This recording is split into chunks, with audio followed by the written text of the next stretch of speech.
انتہائی محبت و عقیدت کے ساتھ درود و سلام پیش کرنے کے بعد تمام تعریف الوحدہ لا شریک کے لیے ہے۔ آج کے جمعے کو منسوب کیا جا رہا ہے سن 8 ہجری جمادی اولی میں ہونے والے انتہائی خطرناک اور انتہائی شدید معرکہ کہ جو حضور سید عالم صلی اللہ علیہ وسلم کے حیات مبارکہ میں ہونے والے تمامی غزوات کے مقابلے میں انتہائی شدید اور خطرناک رہا، غزوہ موتا۔ کیونکہ یہ غزوہ اسی مہینے میں جس میں میں اور آپ موجود ہیں جمادی اولی کے اندر ہوا، سخت سردی کے اندر یہ غزوہ ہوا سن 8 ہجری کے اندر۔ اس پر کچھ بات عرض کرنے سے پہلے ایک بات ذکر کرتے ہیں کہ نبی کریم علیہ الصلوۃ والسلام کی ذات گرامی جن کے بارے میں اللہ رب العالمین جل وعلا کا ارشاد ہے کہ لقد کان لکم فی رسول اللہ اسوۃ حسنہ، اللہ رب العالمین جل وعلا کے ارشاد کا مفہوم اور مطلب یہ ہے کہ انسانوں کے لیے رسول کریم صلی اللہ علیہ وسلم کی زندگی عمل کا ایک بہترین نمونہ ہے، کردار کا ایک بہترین نمونہ ہے۔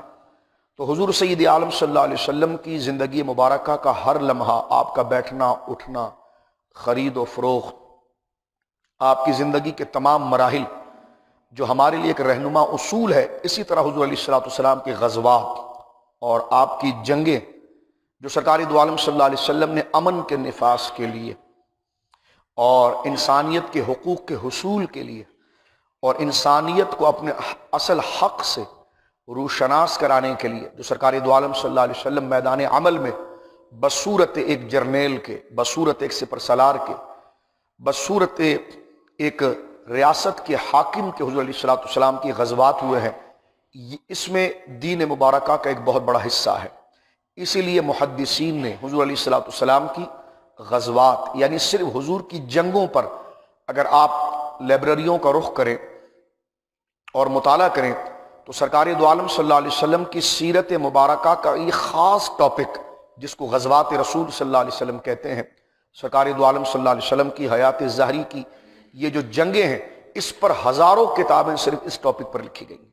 یعنی ان جنگوں کا سیاسی مقصد، ان جنگوں کا تاریخی مقصد، ان جنگوں کا جغرافی نقشہ، ان جنگوں کی فکر مقصد، ان جنگوں کے ذریعے اس وقت کے حالات کی ضرورت اور معاملات اور اس سے ملنے والے فوائد، اور آج ان جنگوں کے مطالعے سے اور قیامت تک سرکار دو عالم صلی اللہ علیہ وسلم کی غزوات کے اندر مضمر اور پوشیدہ ہمارے لیے استقامت، للہیت، راحت، امن اور اخلاق کے اس قدر گوشے موجود ہیں۔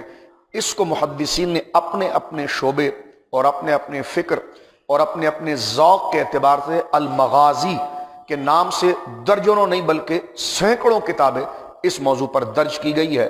ایک چھوٹا سے طالب علم جانتا ہے، آج بھی اگر آپ نیٹ کا رخ کریں یا لائبریریوں کا رخ کریں، صرف مغازی لکھیں گے تو ہزاروں کتابیں آپ کے سامنے صرف اس ٹاپک پر آ جائے گی جو سرکار کی غزوات کے مختلف رخ اور اس میں پائے جانے والے انسانوں کے لیے، اہل ایمان کے لیے جو منافع اور جو فوائد ہیں اس کی طرف اشارہ کیا گیا ہے۔ سرکار مولا مرتضیٰ رضی اللہ تعالی عنہ کے پوتے یعنی حضرت امام حسین رضی اللہ تعالی عنہ کے شہزادے حضور سیدنا سید السجاد سرکار علی زین العابدین رضی اللہ تعالی عنہ وردہ عنہ کا یہ قول مبارکہ ہے جو ہمارے لیے بہت بڑا ایک درس رکھتا ہے کہ حضور علیہ الصلوۃ والسلام کی غزوات میں اس کی کیا اہمیت ہے۔ مانا کہ غزوہ موتا جمعے کے دن اس کو نہیں سمیٹا جا سکتا کیونکہ یہ بہت بڑا مارکہ ہے، 8 دن کے اوپر یہ مارکہ رہا ہے، اور اس سے پہلے میدان کے اندر اتنی بڑی جنگ نہیں ہوئی ہے، اور یہ 8 دن کی یہ کشمکش اور جس میں بہت خطرناک صورتحال، تو اس کو ایک درس میں تو نہیں لیکن جتنی ضروری بات ایک مسلمان کو سرکار کی غزوات کے حوالے سے پتہ ہونی چاہیے وہ یہاں پر سر دست ذکر کی جاتی ہے۔ حضرت سرکار امام زین العابدین رضی اللہ تعالیٰ عنہ جو سرکار سید الشہداء امام حسین رضی اللہ تعالیٰ عنہ کے شہزادے ہیں، آپ فرماتے کن نعلم مغازی رسول اللہ صلی اللہ علیہ وسلم کما نعلم السورۃ من القرآن، فرمایا کہ ہم اپنے مدرسوں میں یا اپنے بچپن کے اندر حضور علیہ الصلوۃ والسلام کی غزوات اور حضور علیہ الصلوۃ والسلام کی مغازی کو ہم اس طرح ہم اس کو یاد کرتے تھے جیسے قرآن کی صورتوں کو یاد کیا جاتا ہے۔ یعنی یہ ذوق امت کا رہا. اور یہی بات حضرت العابدین سے پوچھی گئی تھی کہ کربلا کے اندر جو اتنا بڑا سانحہ پیش آیا تو استقامت اور وہ تمام صبر کا مظاہرہ آپ نے کیسے کیا؟ تو فرمایا یہی حضور علیہ الصلوۃ والسلام کے غزوات تھے جس سے ہمیں یہ درس ملا. تو حضرت سرکار امام زین العابدین جو یقیناً عقل مند لوگوں کی صف میں امامت کا درجہ رکھتے ہیں، ذہین لوگوں میں اور معاملات شناس لوگوں کے اندر ایک بڑا اونچا درجہ رکھتے ہیں، آپ فرماتے ہیں کہ کننا نعلم مغازی رسول اللہ صلی اللہ علیہ وسلم، کہ ہمیں رسول کریم صلی اللہ علیہ وسلم کی مغازی یعنی حضور کے جہاد، حضور کی جنگوں کو ہمارے استاذ اس طرح پڑھاتے تھے. فرما کما نعلم سورۃ من القرآن، جس طرح ہمارے استاذ ہمیں مدرسوں کے اندر قرآن کی صورتوں کو حفظ کراتے تھے، اسی طرح حضور علیہ الصلوۃ والسلام کے غزوات اور آپ کے جنگی واقعات کو حفظ کراتے تھے، کیونکہ اس میں ہمارے لیے بے شمار سبق ہے. حضرت سعد بن ابی وقاص رضی اللہ تعالی عنہ وردہ عنہ کے شہزادے اس بات کو ذکر کرتے ہیں کہ قال انا ابی یعلمنا مغازی رسول اللہ صلی اللہ علیہ وسلم، فرماتے ہیں کہ میرے والد حضرت سعد بن وقاص عشرہ مبشرہ رضی اللہ تعالیٰ عنہ ہمیں حضور علیہ الصلوۃ والسلام کی غزوات اور جنگوں کی تعلیم دیتے تھے. آج امت کو اس کی ضرورت ہے. وَيَعُدُّهَا عَلَيْنَا وَسَرَایَاهُ، اور حضور علیہ الصلوۃ والسلام کی جنگیں، غزوات اور سرایا یہ ہمیں گن گن کر بتاتے تھے کہ یہ فلانے ہوا، اس میں یہ واقعات ہوئے. فرما وَيَقُولُ يَا بُنَيَّ هَذَا شَرْفُ آبَائِكُمْ وَلَا تُضَيِّعُوا ذِكْرَهَا، اور یہ فرماتے تھے کہ میرے بچوں یہ تمہارے باپ داداؤں کا شرف ہے، ان باتوں کو ضائع نہ کرنا. وفی العلم مغازی خیر الدنیا والآخرہ، رسول کریم صلی اللہ علیہ وسلم کی جہاد کے واقعات اور حضور کی جنگوں کے واقعات کے اندر تمہارے لیے دنیا میں بھی بھلائی ہے اور اسی کے اندر تمہارے لیے آخرت میں بھی بھلائی موجود ہے. یعنی بے شمار امور. یہ صرف اس طرف اشارہ کیا جا رہا ہے کہ حضور علیہ الصلوۃ والسلام کی جنگیں ایسی نہیں کہ جیسے دو قومیں لڑ جاتی ہیں یا دو قبائل لڑ جاتے ہیں، یا موجودہ طور پر مغرب نے جو فساد اور دہشت گردی عراق کے اندر اور مسلمانوں کے اوپر مچا رکھی ہے، تو یہ تو سراسر دہشت گردی اور فساد ہے. سرکار دو عالم صلی اللہ علیہ وسلم کے غزوات کا اس قسم کی بدترین شکل سے کوئی تعلق نہیں. سرکار دو عالم صلی اللہ علیہ وسلم کی غزوات اور جنگیں بھی انسانیت کے لیے ایک دستور اخلاق ہے. اب آپ اس کو اسی لیے سرکار امام زین العابدین اور ان بزرگوں نے اس بات کو گویا کہ تفصیل کے ساتھ ذکر کیا. یہاں پر ایک بات آگے بڑھاتے ہوئے ذکر کرنا چاہتا ہوں جلدی سے. اسکول کالجوں میں ہم یہ پڑھتے رہتے ہیں، لیکن غزوات کی بات چلی ہے تو اس کو ہم ذہنوں میں تازہ کر لیتے ہیں. دو لفظ بولے جاتے ہیں سرکار علیہ الصلوۃ والسلام کی اسلامی جہاد کے لیے، غزوات اور سرایا. غزوات غزوہ کی جمع ہے، سرایا سریہ کی جمع ہے. اس کا آسان سا ترجمہ یہ ہے کہ وہ جنگیں، وہ مہم جس میں سرکار دو عالم صلی اللہ علیہ وسلم اعلاء کلمت الحق کے لیے اور سرکار دو عالم صلی اللہ علیہ وسلم بنفس نفیس جس جنگ کے اندر موجود رہے ہوں اس کو غزوہ کہا جاتا ہے. لیکن غزوہ موتا کو غزوہ کیوں کہا گیا؟ اس میں تو حضور علیہ الصلوۃ والسلام خود موجود نہیں تھے، لیکن اس کو بھی حضور علیہ الصلوۃ والسلام کے غزوے میں شامل کیا گیا. اس کی وجہ علماء نے یہ لکھی ہے کہ جو جنگوں کے اندر ہونا تھا، جو پیش آنا تھا، جو حکمت عملی اختیار کرنی تھی، کیا کیا نقصانات ہونے تھے، کیا کیا فوائد ہونے تھے، ایسے ہی حالات کھڑے ہوں گے تو اس وقت تم نے یہ کرنا ہے. تو جس طرح حضور علیہ الصلوۃ والسلام بنفس نفیس اپنے بدن مبارک کے ساتھ بدر و احد کے اندر موجود ہو کر ہر چیز کو حضور نے دیکھا تھا، تو سرکار علیہ الصلوۃ والسلام نے غزوہ موتا میں خود تو حضور بدن پاک کے ساتھ اس غزوے میں موجود نہیں تھے، لیکن جو حالات یقینی طور پر پیش آنے تھے سرکار نے اس کو غیبی طور پر پہلے بتا دیا تھا. فرماتا یہ ہوگا تو یہ ہوگا ضرور، تو تم نے یہ کر لینا ہے، یہ ہوگا ضرور تو تم نے یہ کر لینا ہے. سرکار نے 3 جرنیل اس میں ایک کے بعد ایک متعین کیے تھے، یہ شہید ہوں گے تو یہ آئیں گے، یہ شہید ہوں گے تو یہ آئیں گے، یہ کمانڈ سنبھالیں گے. تو اس وجہ سے گویا کہ اس کی پوری حکمت عملی رسول کریم صلی اللہ علیہ وسلم کے نے گویا کہ اس کے ہونے سے پہلے ہی آپ نے ذکر فرما دیا، جو اللہ رب العالمین نے آپ کو غیب کا مشاہدہ اور علم عطا فرمایا ہے. تو اس وجہ سے اس جنگ کو گویا کہ سرایا نہیں کہا گیا، جبکہ صحابہ کرام نے جنگ لڑی تھی، اس کو غزوہ کہا گیا. سرایا یقیناً سریہ کی جمع ہے. یہ اس جنگوں کو کہتے ہیں کہ جس میں حضور علیہ الصلوۃ والسلام کے صحابہ کرام رضوان اللہ اجمعین نے مسلمانوں کے حقوق کے لیے اور امن کے لیے اور اعلاء کلمت الحق کے لیے جد جہد اور کوشش فرمائی ہو. اب یہ ہم نے ذکر کر دیا کہ سرکار کی غزوات کی کیوں ضرورت ہے، اس کی کیا اہمیت ہے، غزوات کی تعداد اور غزوات کی اہمیت گویا کہ کیا رہی ہے، اس کو ہم نے ذکر کر دیا. اب آگے چلتے ہیں کہ رسول کریم صلی اللہ علیہ وسلم کے غزوات کی تعداد کتنی ہے. یہ بھی ایک تاریخ کا ایک پہلو. آگے تشریف لائیے. اس میں بے شمار ہمیں صرف ایک ظاہری اختلاف، لوگ پوچھتے ہیں کہ کسی کتاب میں لکھا ہے کہ سرکار دو عالم صلی اللہ علیہ وسلم نے 36 جنگیں لڑی ہیں، کسی میں ہے 27 جنگیں لڑی ہیں، کسی میں کہ 19 جنگیں لڑی ہیں، تو لوگ پوچھتے ہیں کہ اس میں تو بڑا اختلاف ہے. تو میں یہ کہنا چاہتا ہوں اس میں کوئی اختلاف نہیں. جنہوں نے 19 کہا انہوں نے بھی ٹھیک کہا، جنہوں نے 36 کہا انہوں نے بھی ٹھیک کہا، جنہوں نے 27 کہا انہوں نے بھی ٹھیک کہا. مراد اور مقصد اس کا ہے یہ ہے کہ سرکار دو عالم صلی اللہ علیہ وسلم، صرف لاجیکل وقت مختصر ہے، صرف میں ایک دو لفظ کہہ کر آگے بڑھ جاؤں گا. اس کو یوں سمجھ لیجئے جس طرح حضور علیہ الصلوۃ والسلام ایک خاص مقابلے کے لیے تشریف لے گئے.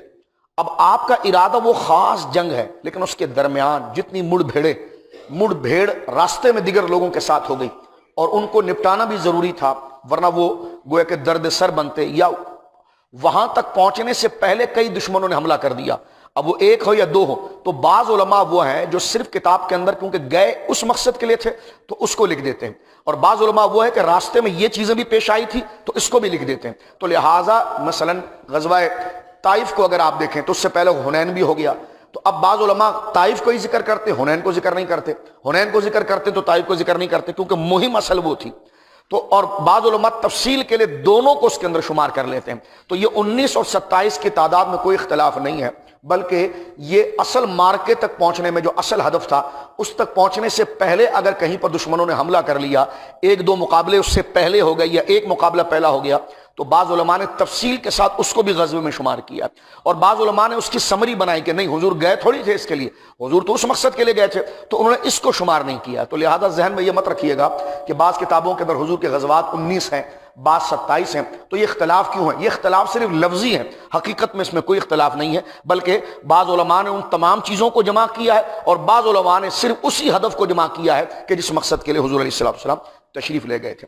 جس طرح کہ سرایا کے اندر سب سے پہلا سریہ جو ہے، یعنی غزوات کے اندر سب سے پہلا غزوہ ابوا ہے، جہاں سیدہ آمنہ آرام فرما رہی، ابوا شریف، یہ تفصیل کے اندر گویا کہ موجود ہے. اور سرایا کے اندر سب سے پہلا سریہ حضرت سید الشہداء حضرت امیر حمزہ رضی اللہ تعالیٰ عنہ، جو سب سے پہلے کمی کے لے کر ابو جہل کے مقابلے میں گویا کہ روانہ ہوئے تھے. غزوہ موتا ایک بڑی اہمیت والی جنگ ہے، بلکہ اس کو تو ماہرین نے یہ لکھا کہ جس کو خودکشی کہہ دیا جائے. یعنی اسلام کی سربلندی کے لیے صحابہ کرام نے بغیر کسی وسائل کے اس وقت کی سب سے بڑی سیولائزیشن رومی قوت کے ساتھ آپ نبرد آزما ہوئے اور آپ مقابلے کے لیے صحابہ کرام نکلے، اور اس قوت کے ساتھ نکلے کہ جو اس وقت سپر پاور تھی، لیکن اس اعتماد کے ساتھ نکلے. ظاہراً دیکھا جائے جس کو لفظی طور پر یعنی ظاہری عوامی تبصرے کے اندر تاریخی جو عام قسم کے مورخ وہ کہتے ہیں تو سراسر خودکشی تھی، لیکن اس خودکشی کے لفظ سے عیب نہیں، معنی یہ کہ جب حضور نے کہہ دیا یہ کر لو. تو اب آپ دیکھیے سرکار علیہ الصلوۃ والسلام نے جو لشکر روانہ کیا تھا وہ 3000 کا تھا، اور آپ کو پتا ہے سامنے کتنے لوگ تھے؟ 2 لاکھ. تو یہ 68 گنا بڑا لشکر سامنے تھا، 2 گنا نہیں، 3 گنا نہیں، 4 گنا نہیں، 68 گنا بڑا لشکر.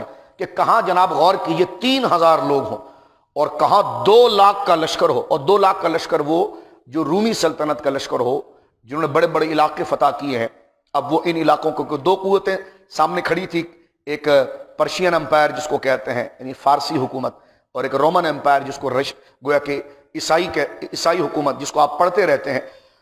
تو ان کے مقابلے میں یہ مسلمانوں کا سب سے پہلا مارکا تھا، اور اس میں صرف 3000 مسلمان تھے اور سامنے 2 لاکھ فوجی تھے، لیکن 3000 مسلمانوں نے ان 2 لاکھ کا مقابلہ کیا. ہاں تو گویا کہ اس لیے جو عام یعنی جو دین سے تھوڑے دور یا دین کے اتنے پابند مورخ نہیں لیکن سچے مورخ جو تاریخ لکھتے ہیں وہ کہتے ہیں یہ تو خودکشی تھی. یعنی 3000 لوگ 2 لاکھ سے لڑ جائیں تو یہ خودکشی نہیں کہ جو ان سے 68 مقابلہ 68% زیادہ لشکر. یعنی اگر بندہ حیران ہو جاتا ہے کہ 2 لاکھ بندے کہیں پر کھڑے ہو جائیں ان کے مقابلے میں 3000، تو وہ جناب آٹے میں نمک کے برابر نہیں ہوتے ہیں. یعنی اونٹ کے منہ میں زیرے کی بھی مثال نہیں دی جاتی. یعنی اتنے قلیل لوگ تھے، لیکن جب حضور نے بھیجا تھا تو انہوں نے اپنی قلت پر توجہ نہیں کی، بلکہ 2 لاکھ کے لشکر سے لڑا اور 8 دن تک لڑ کر ان کو دوڑایا، اور گویا کہ اپنے مقصد کو حاصل کر کے وہ دوبارہ مدینہ منورہ لوٹ کر. لہذا غزوہ موتا کو اس اعتبار سے بڑی اہمیت ہے.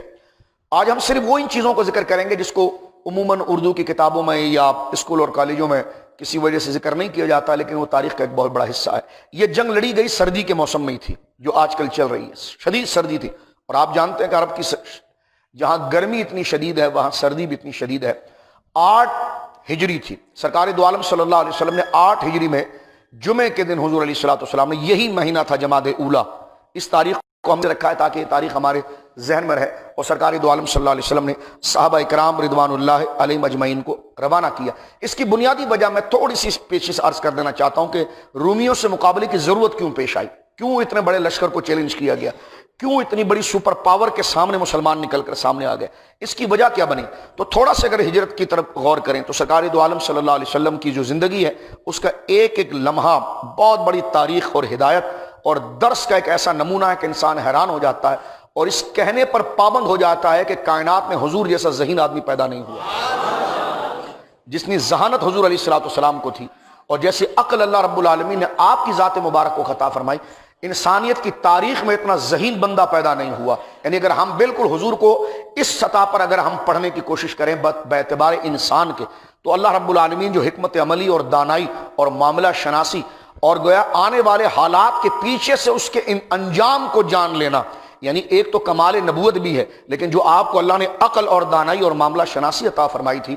اب آپ دیکھیں نا، آپ کی عقل و دانائی کا کمال یہ ہے کہ آپ نے عمر جیسے بندے امت کو دیے، علی جیسے بندے دیے، یعنی یہ کمال ان کے اندر تھا، لیکن تراشا تو حضور نے تھا نا.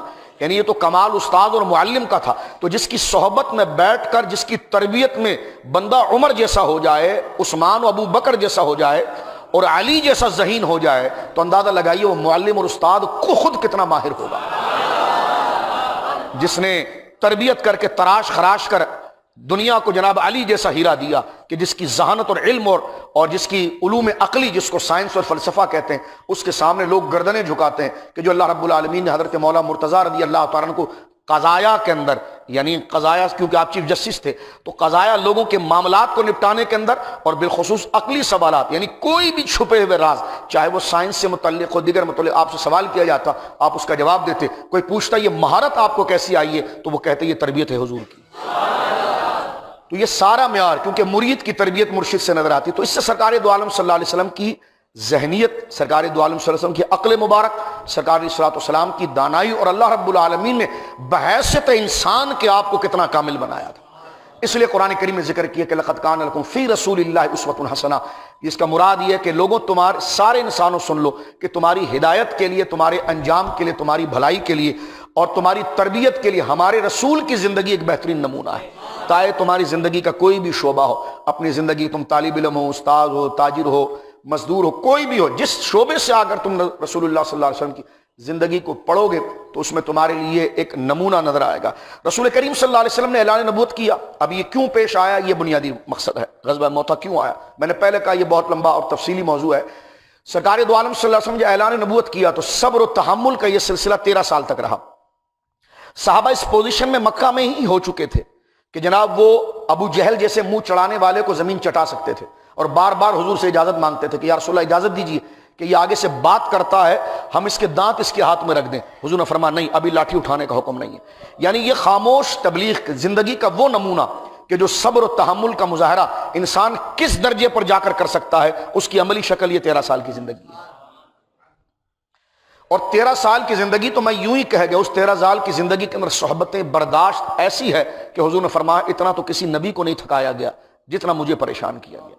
تو 13 سال سرکار دو عالم صلی اللہ علیہ وسلم کی زندگی مبارکہ شاب ابی طالب کے اندر حضور علیہ الصلوۃ والسلام کا 3 سال کھلے آسمان کے نیچے اپنے صحابہ کرام کو لے کر اس کھلی گھاٹی کے نیچے بیٹھ جانا، اور 3 سال تک ساری قوم کا حضور علیہ الصلوۃ والسلام اور صحابہ کا بائیکاٹ کر دینا. مارکیٹ کے اندر اگر ایک چیز آ رہی ہے وہ 1 روپے کی ہے تو اس کو اجازت نہیں ہے کہ مسلمانوں کو وہ 1 روپے میں بیچیں. مسلمان لینے آئے تو 50 روپے ڈیمانڈ کرتے ہیں کہ یہ 50 روپے کی ہے. یعنی کسی صورت کے اندر مسلمانوں کے ساتھ کوئی سوشل اور گویا کہ سماجی رابطہ کاٹ دیا گیا اور بائیکاٹ کیا. تو یہ 13 سال کا عرصہ حضور علیہ الصلوۃ والسلام کا مکی زندگی کا. حضور مدینہ منورہ تشریف لائے. مدینہ منورہ کے اندر حکمت عملی کے ساتھ چلتے ہوئے 5 سال جب ہو گئے، یعنی بدر ہو گیا 2 کو، احد ہو گئی 3 کو، یہ موڑ بھیڑ.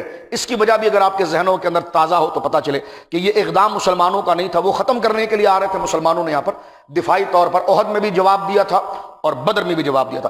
5 ہجری کو ہوا ایک گویا کہ احزاب لڑی گئی، غزوہ خندق. غزوہ خندق وہ تھی کہ جس میں سارا کفر امنڈ کر آ گیا تھا. سارا کفر جو ہے وہ امنڈ کر آیا، سارا مکہ اور مکہ کے گرد کے تمام قبیلے امنڈ کر آ گئے، اور مدینہ منورہ کے اندر رہنے والے منافقین وہ جاسوسی کر رہے تھے. اور مسلمانوں کی ہر حکمت عملی کیا کرنا چاہ رہے ہیں، یہ خبر کو وہاں لیک کر رہے تھے۔ اب یہودیوں کا جو قبیلہ اندر موجود تھا مسلمانوں کے ساتھ، اس نے بھی غداری کر دی۔ اب جنگ جب شروع ہو گئی اور خندقیں تو کھود دی گئی تھی، لیکن باہر دشمن کھڑا ہوا ہے مکمل ساز و سامان کے ساتھ کہ اس نے اندر آنا ہے، اور اگر وہ اندر آ جاتا تو ایک بندہ بھی زندہ نہیں بچتا، کیونکہ اندر سے بھی غداری ہو چکی تھی۔ یہودی اندر سے کھڑے تھے کہ جیسے ہی تم مدینے میں پہلا قدم رکھو گے تو ہم ان کو ان کی مسجدوں کے اندر ان کی گردن اتارنے کے لیے تیار ہو جائیں گے، جبکہ ہم نے مدینے کے اندر ان کے ساتھ معاہدہ کیا ہوا ہے کہ ہم آپ کے شہری ہیں، لیکن ہم ان کو ختم کرنا چاہتے ہیں، لیکن تم نے مدینے کے اندر آنا ہوگا۔ اور ان کو بتا دیا گیا کون سے راستے سے آنا ہوگا۔ منافقین ان کو ساری خبریں دے رہے تھے۔ یہ احزاب پورا ایک جنگ احزاب پڑھنے جیسی صورتحال ہے کہ جب ایک اسلامی ریاست کو اندر اور باہر کے لوگوں کے ساتھ سامنا ہو تو پھر حکمت عملی کے طور پر استقامت اور اللہ پر بھروسہ کر کے اور زمینی حقائق کو سامنے رکھ کر کس طرح کی جد و جہد کی جاتی ہے۔ یہ نہیں کہ کلبھوشن کو کان پکڑ کر دے دیا جاتا ہے، یہ نہیں ہوتا وہاں پر، بلکہ غدار کو اس کو ٹھکانے پر پہنچایا جاتا ہے۔ جو غدار ہو اس کو غدار کو ٹھکانے پر پہنچایا جاتا ہے۔ یہ نہیں ہوتا کہ پلیٹ میں سجا کر کشمیر کو دے دیا جاتا ہے، یہ نہیں ہوتا ہے۔ پھر حضور علیہ الصلوۃ والسلام کی غزوات میں یہ بے غیرتی اور بے حیائی آپ کو کہیں نظر نہیں آئے گی، وہ غیرت اور حیا کا جہاد ہے جس میں اللہ پر بھروسہ ہے، اپنی توپوں اور اپنی زمین پر بھروسہ نہیں، اور اللہ پر بھروسہ اس قدر کامل کے ساتھ ہے جس کو میں آگے عرض کروں گا کہ صحابہ کرام کے کچھ لوگ تھے جو 3000 تھے اور وہ چیخ پڑے کہ 2 لاکھ بندوں سے ہم کیسے لڑیں گے۔ حضرت عبداللہ بن رواحہ آئے، ان کے سامنے جھوم کر کہنے لگے کہ تم جیتنے آئے تھے یا شہید ہونے آئے تھے؟ پہلے یہ بات کرو ہم سے۔ تو سارے صحابہ نے کہا ہم شہید ہونے آئے تھے۔ تو فرمایا اس سے بہترین کوئی موقع نہیں ہے، حضور کو کیا اطلاع دے رہے ہو؟ انہوں نے کہا جی 2 لاکھ کا لشکر سامنے آ گیا ہے، 3000 لڑیں گے کیسے؟ جلدی سے کسی بندے کو بھیجو کہ مدینے میں حضور سے جا کر پوچھے کہ حضور ہم کیا کریں، ہمیں کیا پتا تھا کہ 2 لاکھ آ جائیں۔ حضرت عبداللہ بن رواحہ نوجوان صحابی تھے، انصاری تھے وہ، اور بڑے خوبصورت نوجوان تھے، وہ شہید ہوئے اس میں، اور کھڑے ہو کر کہنے لگے بتاؤ تم بھاگنے کے لیے آئے تھے؟ کہنے لگے نہیں۔ کہا تم یہاں پر صحرا پہن کر دوبارہ جانے کے لیے آئے تھے؟ کہنے لگے نہیں۔ کہا آئے کس لیے تھے غزوے کے اندر؟ کہا جہاد کر کے جنت میں جانے کے لیے۔ تو فرمایا مڑ کر حضور کی طرف کیوں جا رہے ہو، آگے بڑھو، اللہ رب العالمین شہادت عطا فرمائے گا۔ اور سارے مورخین نے لکھا کہ حضرت عبداللہ بن رواحہ کا یہ جو خطبہ تھا، صحابہ کرام کہتے ہمیں 3 نہیں، ہم ایسے لگنے لگے کہ ہم 3 لاکھ ہو گئے ہیں۔ تو اب آپ دیکھیں رب پر بھروسہ، موت سے محبت اور اپنے انجام کو پہنچنا اور اپنی ذاتیات کو چھوڑنا، یہ ان مجاہدین کا صحرا تھا، اور جس نے گویا کہ کفر کو نکو تلے چنے چبوا دی۔ اب یہاں پر آپ غور کیجئے، سرکار دو عالم صلی اللہ علیہ وسلم نے 5 ہجری میں جب احزاب کو فتح کیا، یعنی 27 دن انہوں نے وہاں پر گہرا ڈالا تھا، اور وہ اندر داخل ہونا چاہتے تھے۔ یہاں سے یہودیوں نے اندر سے بغاوت کی ہوئی تھی، اور وہ انتظار کے اندر تھے کہ جیسے ہی کافروں کا ایک بندہ اندر داخل ہوگا تو ہم یہاں پر مسلمانوں کے اوپر ان کے بیوی بچے نوجوان سب کو کاٹ کے رکھ دیں گے۔ لیکن اللہ رب العالمین جل وعلا کی مدد آئی، اور ایک ایسی تیز ہوا چلی کہ 27 دن کے بعد ان کے سارے خیمے میں اکھڑ گئے، اور وہ وہاں سے گویا کہ روانہ ہوئے، بھاگ گئے۔ حضرت جبرائیل نے آ کر حضور علیہ الصلوۃ والسلام کو بتایا کہ ان یہودیوں نے غداری کی ہے، اور ان کو بغاوت کے اندر سب کو مارا ڈالا گیا۔ یہ نہیں کہ ثاقب نثار جیسا کوئی رسوائے زمانہ ذلیل الخلق بندہ دنیا کے اندر ہو کہ جو وہ اٹھا کر جناب آسیہ کو حوالے کرے، ایسا نہیں کیا گیا، بلکہ ریاست کی وقت کو باقی رکھا گیا، اور قانون اور آئین کو بروئے کار لا کر ان سارے یہودیوں کو تہ تیغ کیا گیا جنہوں نے ریاست کے ساتھ غداری کی تھی۔ اور 6 کے بعد سرکار علیہ الصلوۃ والسلام نے 7 ہجری کو خیبر کی طرف رخ کیا کہ یہ باہر سے بیٹھ کر جو ہمارے ساتھ معاملات کرتے ہیں ان کا صفایا کیا۔ یہاں سے گویا کہ مکہ کا منہ بند ہوا۔ جس وقت احزاب میں کافر دوڑے تھے مکہ والے، تو حضور نے اللہ کے حضور سجدہ کر کے کہا کہ رب نے مجھ سے وعدہ کر دیا ہے کہ اب مکہ سے کوئی بھی، بدر میں یہ آ گئے، احد میں آ گئے، خندق میں آ گئے، لیکن اب ان کا یہ مدینے کی طرف آنا آخری تھا، اب اس کے بعد کوئی کافر مدینے کی طرف منہ نہیں کرے گا۔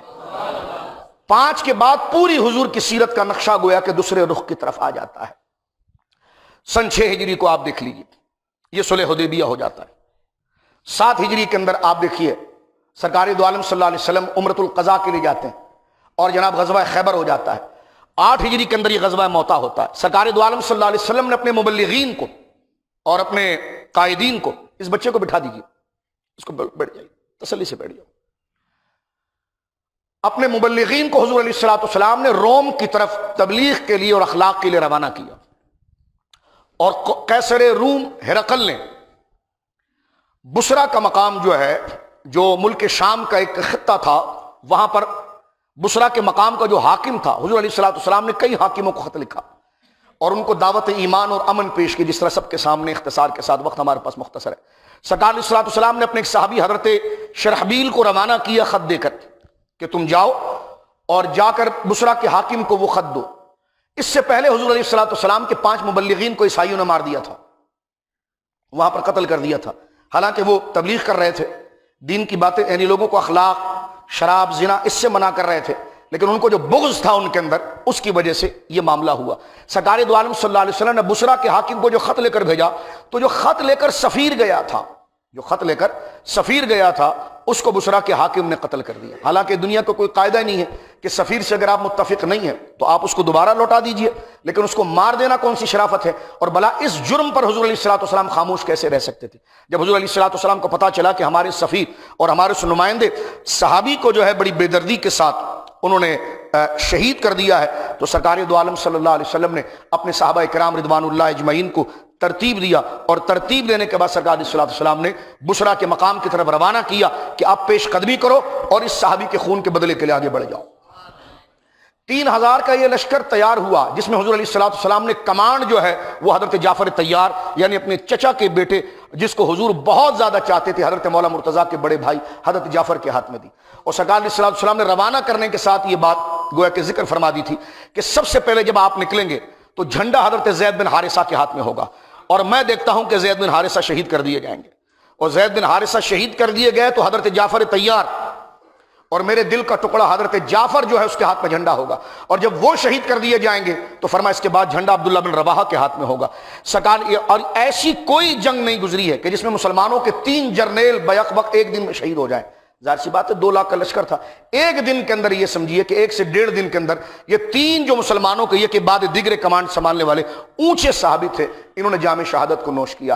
اس جنگ کا جذبہ یہ تھا کہ جمعے کا دن حضور علیہ الصلوۃ والسلام نے فجر کی نماز کے بعد صحابہ کرام کو صنعت الوداع کے مقام سے روانہ کیا، اور ان کے لیے حضور علیہ الصلوۃ والسلام نے دعا فرمائی کہ اللہ تمہارے سفر کو آرام سے کرے اور تمہیں غلبہ عطا فرمائے، اور جس امن کے پیغام کے لیے تم جا رہے ہو اللہ تمہارے لیے آسانی کرے۔ سنو، عورتوں پر تلوار مت اٹھانا، یہ نہیں کہ میرے گمان میں آیا تھا تو میں نے عراق پر بم مار دیا اور بعد میں کہنے لگا میں ایکسکیوز کر رہا، تو یہ دہشت گردی گوڑی چمڑی سے ہو سکتی ہے، محمد رسول اللہ کے غلاموں سے نہیں ہو سکتی۔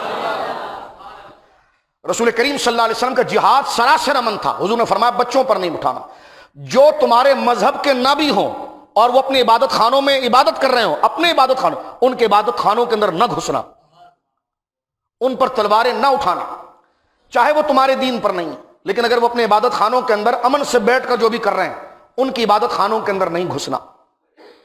کہ بم مار کر ایک مدرسے کے اوپر 200 حافظ بچے نہیں مارے گئے اور پھر ایکسٹریم مسلمان ہوتا ہے۔ یہ غزوات پڑھنا ضروری ہے تاکہ ہمارے لیے عمران خان آیا، بجلی مہنگی ہوگی، یہ سارے فضول لوگ اور فضول خیال ہمارے ذہنوں سے نکلے اور ہم سمجھے کہ ہمارا دشمن کون ہے اور ہم پیدا کس مقصد کے لیے ہوئے ہیں۔ اس لیے امام زین العابدین نے یہ بات کی تھی کہ ہمیں ہمارے اساتذہ رسول اللہ کی غزوات اور جنگیں ایسے پڑھاتے تھے کہ جیسے ہمیں قرآن کی آیتوں کو یاد کرایا جاتا ہے۔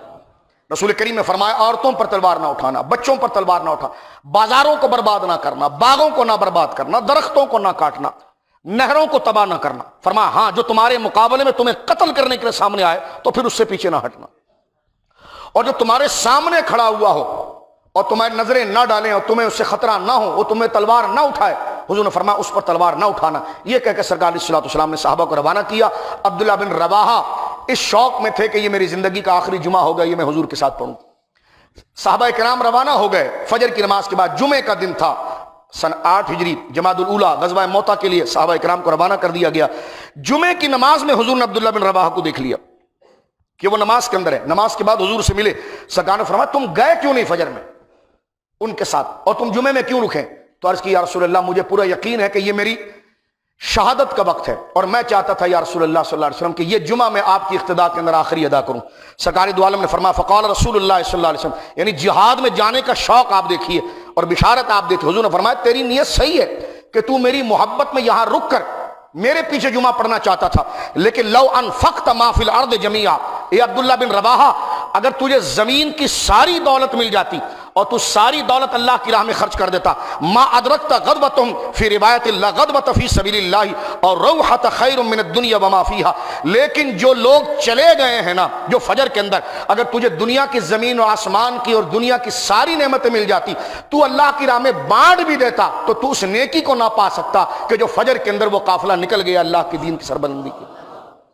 حالانکہ وہ رکھے حضور علیہ الصلوۃ والسلام کے لیے تھے، لیکن سرکار دو عالم صلی اللہ علیہ وسلم نے فرمایا کہ جو اللہ کے راستے میں قافلہ فجر میں نکل گیا نا، انہوں نے وہ نیکی پالی عبداللہ بن رواحہ کہ اگر تجھے زمین کی ساری دولت بھی مل جاتی تو اللہ کی راہ میں خرچ کر دیتا تو تجھے وہ اجر نہیں ملے گا کہ جو صبح میں جن کو میں نے رخصت کیا اللہ کی راہ میں ان کو ملا۔ یعنی آپ دیکھیں جمعہ حضور ہی کے پیچھے پڑ رہے ہیں اور یہ چاہت ہے، لیکن سرکار دو عالم صلی اللہ علیہ وسلم نے غزوات اور اعلاء کلمت الحق کو کتنا بڑا رتبہ دیا۔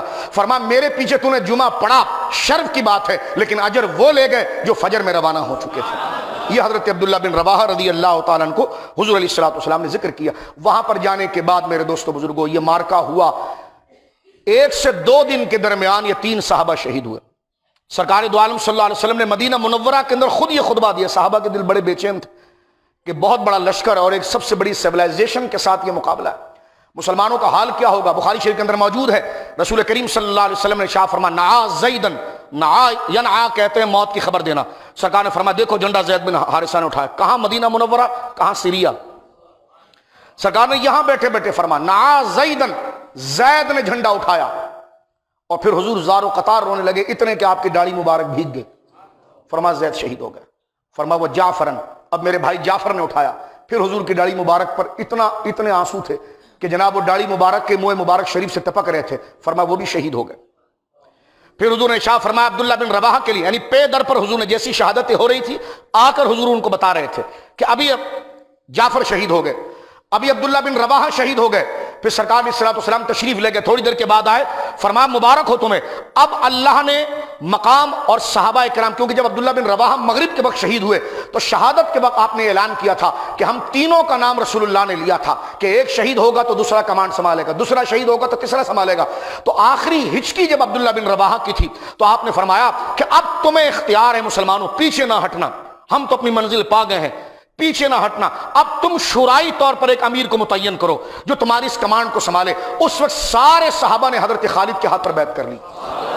یہ حضرت خالد بن ولید کی سب سے پہلی جنگ تھی، کیونکہ ابھی 1 سال پہلے ہی آپ نے اسلام قبول کیا تھا۔ حضرت خالد بن ولید کی پہلی جنگ تھی۔ سرکار نے فرمایا جو بخاری شریف میں ہے، فرمایا تلوار اب اللہ کی تلواروں میں سے ایک تلوار، سیف من سیوف اللہ، یہ لقب حضور نے عطا فرمایا حضرت خالد بن ولید کو کہ اللہ کی تلوار، اللہ کی تلواروں میں ایک تلوار اللہ نے خالد کو عطا فرمایا۔ یہ 1.5 دن گزرا تھا، آگے 8 دن تنہا آپ نے 2500 کے لشکر کو لے کر آپ نے 2 لاکھ کو انگیج کیا۔ آپ کی 9 تلواریں ٹوٹی ہیں، اس میں حضرت خالد بن ولید کی 9 تلواریں غزوہ موتا میں ٹوٹی۔ آپ نے 8 دن تک، یعنی جنگ حکمت عملی اور کیا دانائی اللہ نے حضرت خالد بن ولید کو عطا فرمائی تھی۔ آپ نے پوری پوزیشن اور ڈائریکشن جنگ کی چینج کی اور یہ خبر مشہور کی کہ ہمیں پیچھے سے کمی آ چکی ہے، ہم تو کم تھے لیکن 50,000 کا لشکر اور ہمارے پیچھے آ گیا۔ اس بات کو آپ نے اتنا پھیلایا، اور جو مقدمۃ الجیش تھا اس کو یمامہ پر آپ دائیں طرف لے گئے، اور جو میمنہ تھا اس کو میسرہ لے گئے، یعنی پوری پوزیشن فوج کی آپ نے چینج کر دی۔ اب نئے چہرے سامنے گویا کہ نظر آ رہے تھے، اور پیچھے یہ آپ نے بات مشہور کر دی کہ مسلمانوں کو مدینے میں خبر ہو چکی ہے 50,000 ابھی آ رہے ہیں اور پیچھے ہمارا لشکر جو ہے کہ وہ آ رہا ہے۔ اس خبر کے ساتھ صحابہ کو بھی تقویت ملی جن کو پتا نہیں تھا، اور سامنے والا دشمن بھی پریشان ہوا۔ 8 دن تک آپ نے 2 لاکھ کو انگیج کیا، اور ان کا سب سے بڑا کمانڈر جو 1 لاکھ فوج کو ڈیل کر رہا تھا اس کو حضرت خالد بن ولید نے جا کر قتل کیا۔ اور اس کے بعد یہ لشکر گویا کہ ان کا پیچھے دوڑا، اور 8 دن حضرت خالد بن ولید نے ایک صحابی کو شہید کروائے بغیر آپ نے 2500 کے لشکر کو سنبھالا، 8 دن انگیج کیا، 9 تلواریں آپ کی ٹوٹی اس جنگ کے اندر، اور فتح یاب ہو کر ہاری بھی جنگ، یعنی حضرت عبداللہ بن رواحہ جب شہید ہوئے تو مسلمان شکست کھا چکے تھے، لیکن جب تلوار حضرت خالد کے سامنے آئی تو ہاری بھی جنگ اللہ رب العالمین نے آپ کے ہاتھ پر فتح میں تبدیل فرمایا۔ میرے دوستو بزرگوں، یہ بس اب آخری جملہ عرض کرتا ہوں، اس میں شہید ہونے والے حضرت زید بن حارثہ ہیں، حضرت عبداللہ بن رواحہ ہیں، حضرت سیدنا جعفر طیار ہیں، یہ سارے لوگ جنت میں گئے۔ سرکار دو عالم صلی اللہ علیہ وسلم نے حضرت جبرائیل سے پوچھا کہ جب میرا صحابی زید شہید ہوا اس کو تو ایسی ہاتھ پکڑ کے جنت میں لے گیا، عبداللہ بن رواحہ اس کو لے گیا، لیکن ہاتھ تو سب کے کٹ گئے تھے، لیکن میرے بھائی جعفر کے لیے تو سونے کے پر کیوں لے کر آیا؟ فرمایا رب کا حکم تھا کہ نیکی سب نے کی ہے، لیکن جب نیکی اہل بیت کریں تو ان کو اور طریقے سے نوازا جاتا ہے۔ سرکار دو عالم صلی اللہ علیہ وسلم کو جب خبر ہوئی کہ یعنی اللہ کی طرف سے کہ حضرت جعفر جو ہیں وہ شہید ہو چکے ہیں، سرکار علیہ الصلوۃ والسلام تشریف لائے اور حضرت جعفر کے گھر کے اندر آپ گئے اور حضرت جعفر کی بیوی حضرت اسما بنت عمیس سے آپ نے کہا کہ وہ دونوں بچوں کو لاؤ، ذرا جعفر کے دونوں بچوں کو لاؤ۔ تو محمد اور عبداللہ، یہ عبداللہ وہی ہیں جو حضرت علی کے داماد ہیں، حضرت زینب، حضرت سیدنا امام حسین کی بہن سیدہ زینب کے شوہر عبداللہ بن جعفر، انہی کے اولاد کو جعفری کہا جاتا ہے۔ یہ اس وقت بچے تھے اور حضرت جعفر اور محمد یہ دو بچے تھے حضرت جعفر بن ابی طالب کے۔ آپ نے کہا حضرت اسما سے کہ وہ دونوں بچوں کو لاؤ۔ سرکار علیہ الصلوۃ والسلام نے ان کو اپنے سینے سے لگایا اور زار و قطار روئے۔ اتنے میں بیوی نے پوچھا حضرت جعفر کی، کیا میرے شوہر کے لیے خبر کیا ہے؟ حضور نے فرمایا وہ شہید ہو گئے۔ حضرت اسما کہتی ہے سننا تھا کہ میں نے چیخ ماری، میری چیخ کی آواز سے باہر کی عورتیں گھر کے اندر آ گئی۔ سرکار نے سر مبارک اٹھا کر فرمایا کہ اسما تو نے چیخ تو ماری لیکن کوئی بے ہدا جملہ غم میں منہ سے نہ نکالنا، اپنے چہرے کو پیٹنا نہیں، بس 3 دن کا صبر کرنا۔ سرکار وہاں سے اٹھے اور اپنے ازواج کے پاس آئے، فرمایا ان کو غم لگا ہے، تم کھانا تیار کرو، کہیں ایسا نہ ہو کہ غم کی وجہ سے وہ کھانا نہ پکا سکے۔ ازواج مطہرہ سیدہ ام سلمہ کہتی میں نے جلدی جلدی جو کو دھونا شروع کیا، اس کو میں نے پیسا، میں حضرت عائشہ اور دیگر گویا کہ ازواج تھی، ہم نے روٹیاں بنا کر حضرت جعفر کے گھر بھیجی۔ یہ وہ رسم ہے اور عبادت ہے کہ کسی کے گھر میت ہو جاتی ہے تو اس کے گھر چولہا نہیں جلایا جاتا، بلکہ عزیز و اقارب جو ہے کہیں وہ بھوکے غم میں نہ رہ جائے، وہ اس کے گھر پہ کھانا پہنچاتے ہیں۔ سرکار دو عالم صلی اللہ علیہ وسلم کے پاس جب یہ آئیں دوبارہ حضرت اسما کہنے لگی یا رسول اللہ میرے بچے تو یتیم ہو گئے۔ سرکار نے ان دونوں کے سر پہ ہاتھ رکھا، فرمایا یتیم تو ہو گئے اسما، لیکن سن لے دنیا و آخرت میں ان دونوں بچوں کا میں ولی ہوں۔ یہ بچے دونوں میری طرف منسوب ہیں، یہ میرے بھائی، کیونکہ حضرت جعفر کی شہادت جب ہوئی اس وقت آپ کی عمر 31 سال تھی۔ سرکار اس سے بہت محبت کرتے تھے۔ خیبر میں جب وہ آئے، خیبر میں جب آپ تشریف لائے جن کو حضور علیہ الصلوۃ والسلام نے نجاشی کے لیے بھیجا تھا، تو خیبر یہاں فتح ہوا۔ سرکار علیہ الصلوۃ والسلام کی آنکھوں میں آنسو تھے۔ سرکار فرماتے میں فیصلہ نہیں کر پا رہا ہوں کہ مجھے خیبر کی فتح زیادہ ہے کہ جعفر کو دیکھنے کی فتح۔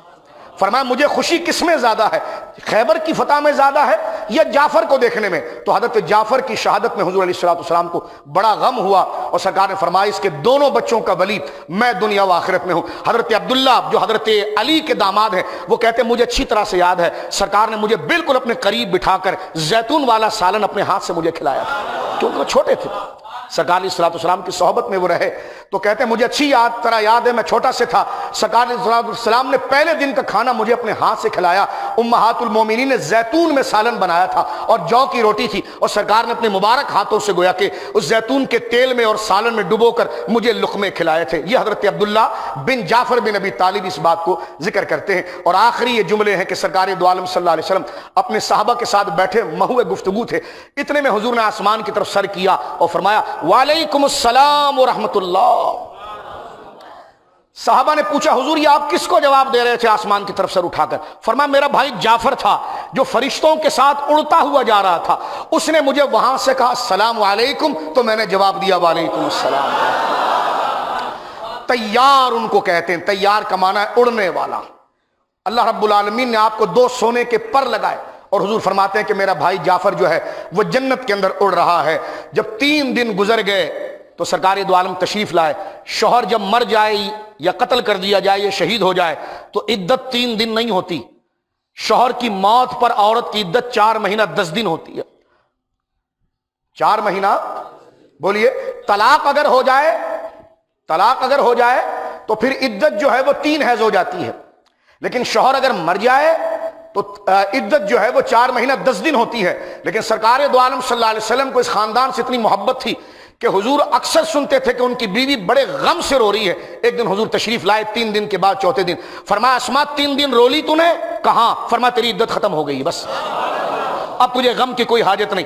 یہ سرکار دو عالم صلی اللہ علیہ وسلم کا وہ تشریع اختیار ہے کہ چاہیں تو 4 مہینے 10 دن کی عدت کو منسوخ کر کے اس خاتون کے لیے حضور علیہ الصلوۃ والسلام نے 3 دن کی عدت بنا دی۔ لہذا آج میں تمام نوجوانوں سے اور امت سے کہوں گا کہ غزوہ موطا کا مطالعہ کریں، کیونکہ جمعے کا دن ہی تھا اور یہی مہینہ تھا جمادی اولیٰ اور سن 8 ہجری تھی کہ جس میں مسلمانوں نے یہ سب سے بڑا مارکہ سر کیا کہ جس میں کامیابی کا ہونا ممکن ہی نہیں تھا۔ یہ 3 جرنیل وہاں شہید ہو گئے تو مکہ کے کافروں میں پھر ان کی کڑی میں ابال آیا. وہ سمجھے کہ جناب مسلمانوں کا زور ٹوٹ گیا, انہوں نے حدیبیہ کا جو صلح نامہ تھا اس کو توڑ دیا. اس کی وجہ بنی صلح حدیبیہ کی. گویا کہ ترتیب وار ایک ایک حکمت عملی ہے جس کو سننے کے بعد ہمارے اندر یقیناً ایمان کی رمق اور غیرت پیدا ہوتی ہے, دنیا داری اور ہوس ہمارے دل سے جاتی ہے. اور حق فرمایا سرکار مولا مرتضیٰ کے پوتے اور امام زین العابدین کے شہزادے حضرت حسین کے شہزادے سرکار سید السجاد امام زین العابدین نے کہ حضور علیہ الصلوۃ والسلام کی غزوات اور حضور علیہ الصلوۃ والسلام کی جنگوں کے اندر ایک حکمت اور تعلیم موجود ہے. اور ہمارے استاذ ہمارے بڑے رسول اللہ کے غزوات کو گن گن کر ہمیں سکھاتے تھے اور واقعات ہمیں بتاتے تھے, جیسے قرآن کی صورتوں کو گن گن کر ہمیں حفظ کراتے تھے اور قرآن کا تعارف کراتے تھے. اللہ رب العالمین جل وعلا ان باتوں کو سمجھنے کی اور اس سے ملنے والے جو واقعی سبق ہے جو ہمارے لیے شہادت اور اللہ کی رضا اور دخول جنت کے لیے ہمیں برانگیختہ اور تازہ کرتی ہے, اللہ رب العالمین اس کے سبب ہم تمام کو اس لذت سے آشنا کرے. تمام بلاد اسلامیہ کی اللہ حفاظت فرمائے, پاکستان کی حفاظت فرمائے. غزوہ موتا کے صدقے اللہ رب العالمین کشمیر کو آزادی نصیب فرمائے, پاکستان کو استحکام عطا فرمائے, امت مسلمہ کو اپنے نظریے کے لیے مستحکم فرمائے. یہود و نصارہ اور ان بد چلنوں کی پاؤں کی جوتی بننے کی بجائے مجھے اور آپ کو یقیناً اپنے گناہوں سے توبہ کر کے, اپنی اصلاح کر کے, اپنے دلوں سے ہوس اور لالچ مجھے اور آپ کو نکال کر واقعی میں اللہ پر توکل اور بھروسہ اور موت پر یقین کی اللہ رب العالمین توفیق عطا فرمائے. وآخر دعوانا الحمدللہ.